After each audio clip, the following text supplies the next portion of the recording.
So, welcome to a new set of lectures regarding moving charges and magnetic fields. Well, there was a very interesting scientist, Ørsted, who in 1820 he came out with a new revelation. And before that, people thought that electricity and magnetism, in all their intricacies that were there, they were treated as separate identities. And it was for the first time that Ørsted made a discovery. And Ørsted discovery, I'm telling you, is what? If there is a long current carrying conductor and the current flows out of it into the board and then out of it like this, then he found that if he keeps a magnetic needle, and this magnetic needle was already available, lodestone was studied for a long time and used by sailors and others to find directions, because these needles left all by themselves in a suspended state, they will point north south. Okay. So anyway, what he found was that this is the case where the current is coming out of the board with the red sign over here I have shown. Okay. Then he found that concentric circular paths will be obtained. This is only a section of it. So otherwise these lines of field, they will be like this, in the form of a cylinder and going on the cylinder as if like bangles on cylinders, they will indicate like that. The length of the wire had to be long. So theoretically it is said that the wire has to be infinitely long. Well, if the direction of this current coming like this is reversed to going inside, which I have shown over here, then the direction of the lines of field will change. Okay. So every circle here has the same magnitude of field lines, and it all depends also upon the value of the current I. If it is increased, maybe the intensity of the lines of field will be more, and if it is decreased, then the intensity will become less, etc. This is what I have shown, that if the current is out of the board, then at a certain point over here there will be a tangential direction for it, the line which will be there. In fact, that is kind of a force that is on the magnetic compass. So the lines of field, they go anti-clockwise, and this can be determined by the right hand rule, curl rule. I point my thumb in the direction of the flow of the current, and then the lines are circular lines that are obtained, they are by the right hand rule. And if I show it like this, okay, here it's going inside that direction of the current flow, then of course they turn out to be clockwise. Okay. So this is it. Now magnetic force. So from magnetic force we have magnetic field capital B. I'll give you the further description later on, and this is similar to the electric field, which is like this. Although the field concept was given by Faraday later on, okay, before they were done. And you know that E is equal to 1 upon 4 pi epsilon naught, E due to a charge Q, Q upon R square, R cap, R 1 upon 4 pi epsilon naught, Q, R vector divided by R Q, because vector R is equal to R, R cap. And of course we have taken that Q is equal to greater than 0. Then in that case the direction of this and direction of this will be the same. Okay. We also find that if there is a test charge which is kept where the electric field is E, then it will experience a force F. Look here, I have turned out to be an idiot, okay, because I am writing an equation where the anyway, so this is also a vector and this has to be vector on the left hand side and right hand side respectively. Okay, so I make it like this. Okay, if it doesn't work, it doesn't work. Okay, doesn't matter. There is a vector sign over here and Q, which is a positive test charge. This is given like this, and then we have superposition principle, which is a vector summation of all these fields due to different charges Q1, Q2, Q1, etc. So we get E net, and similarly we will get a B net if there are so many fields which are present at a point. And just to tell you that magnetic lines of field, like electric lines of field, they do not cross each other. There is a singular value, there is a unique value for any situation. You cannot have two values. Now E is either a function of time or is not a function of time. We will just take it to be not a function of time.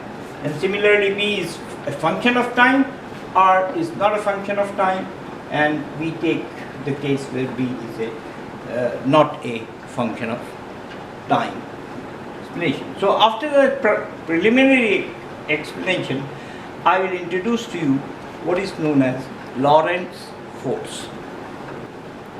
So we'll talk about the magnetic field and we'll talk about the beautiful Lorentz force.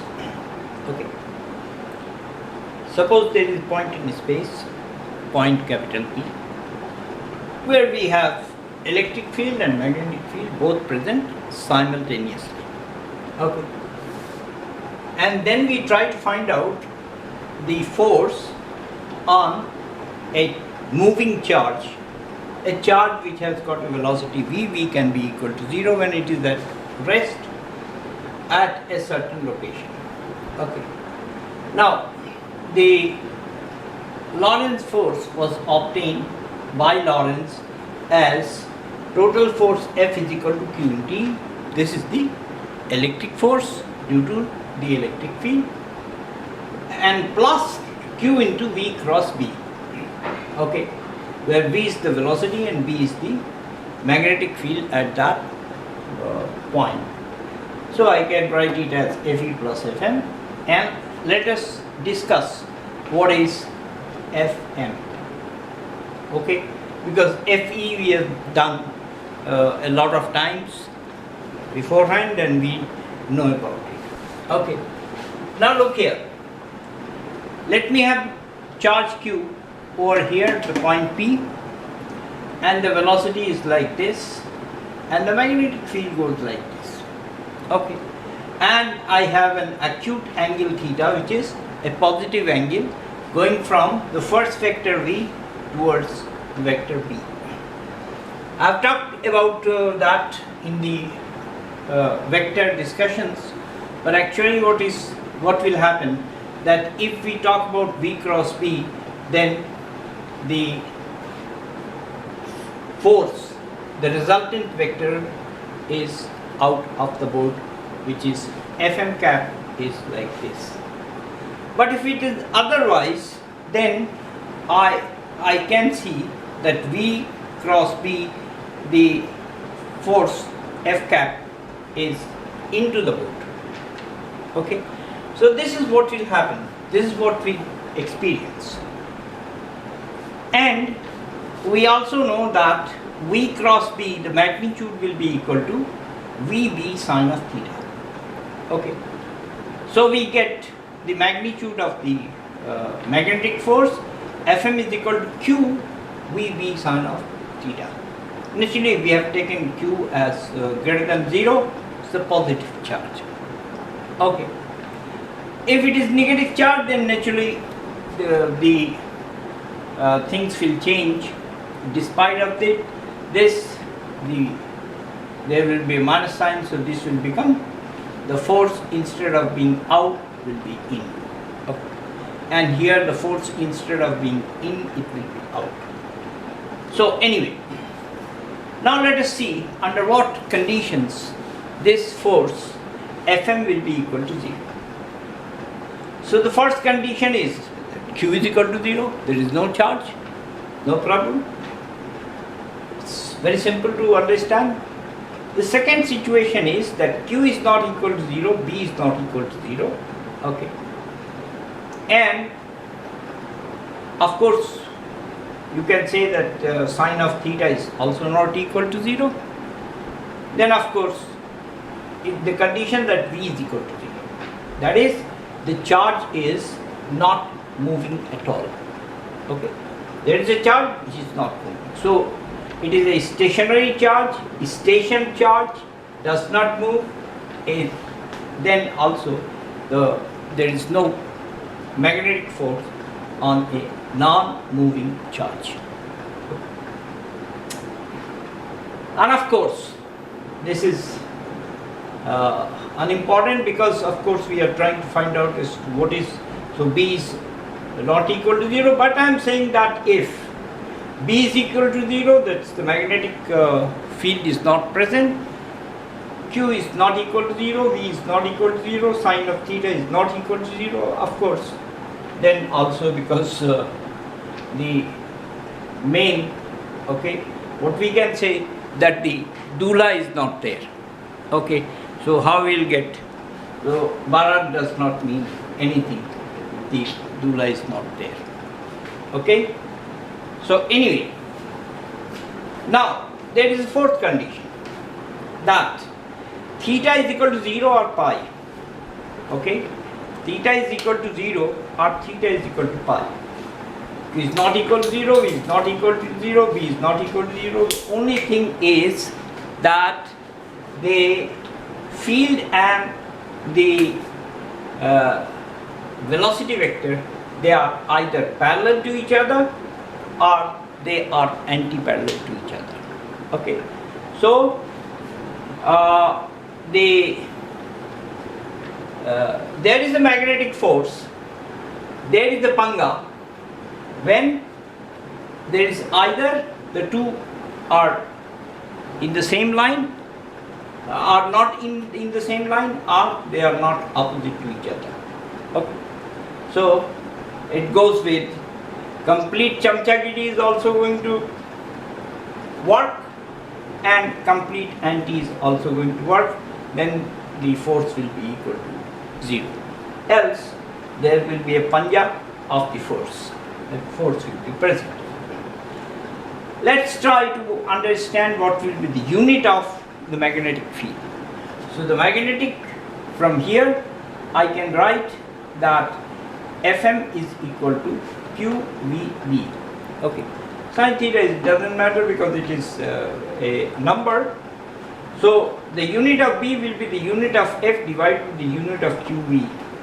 So unit of M is Newton, Coulomb meter per second. So it turns out to be equal to Newton second upon Coulomb or meter, and this is given a name in the name of one of the brightest people, and that is Nikola Tesla. We'll talk about him later on. But Tesla is a very large unit. So then we have another friend, and that is Gauss. Another very, very intelligent man.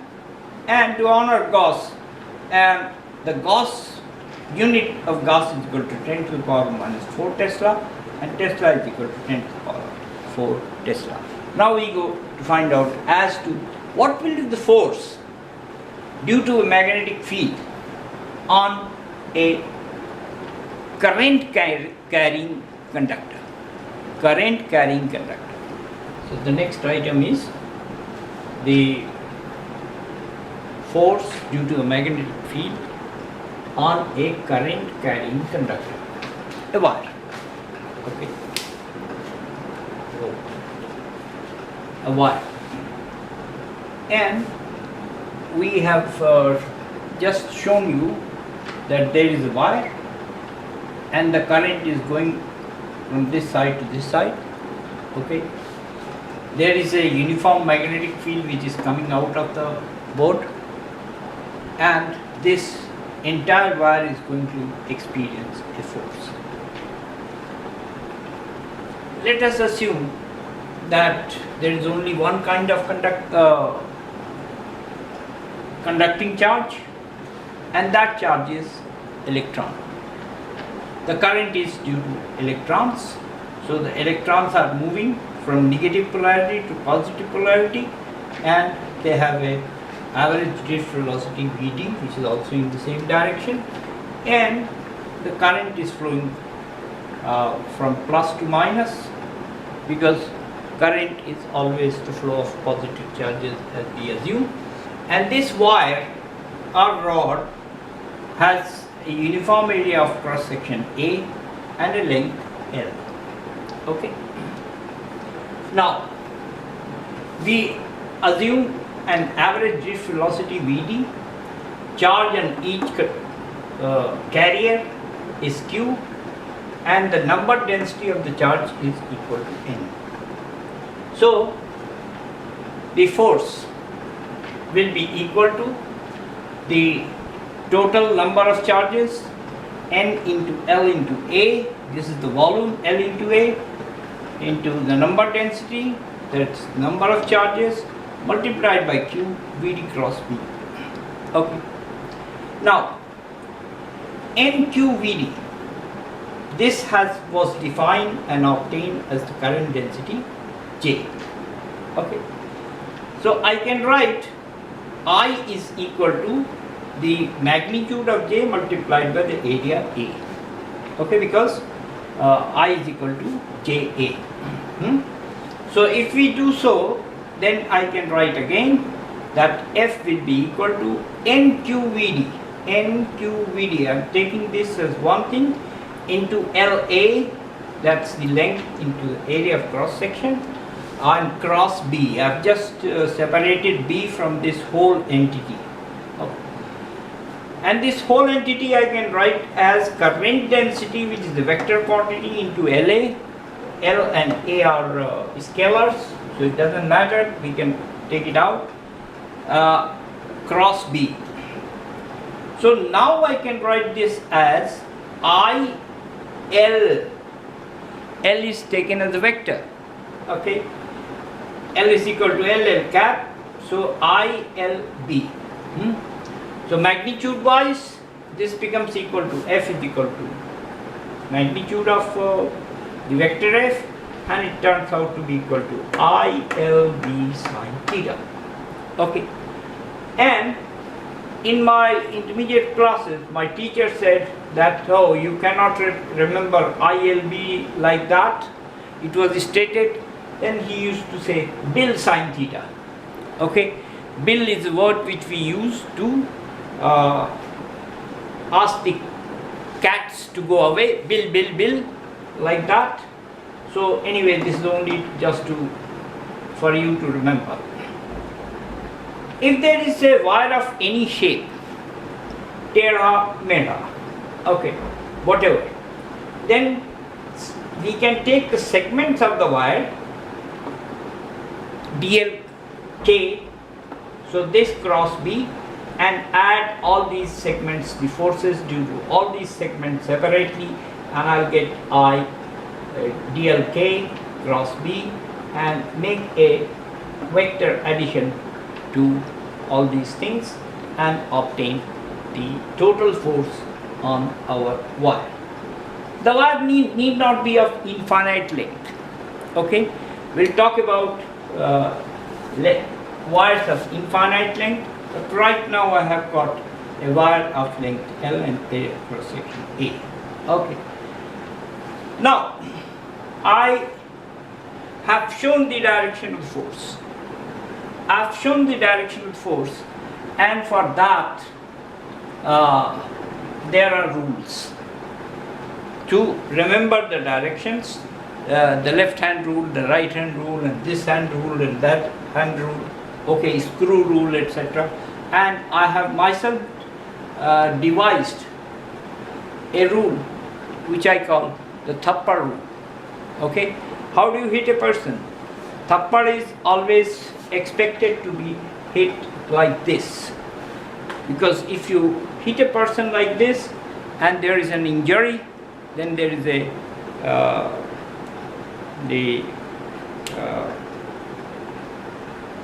this is very offensive. Okay, and in criminal law, if you have to hit anybody, hit like this, never hit like this. Okay, so I'll use the palm. This is actually, I call it a palm rule.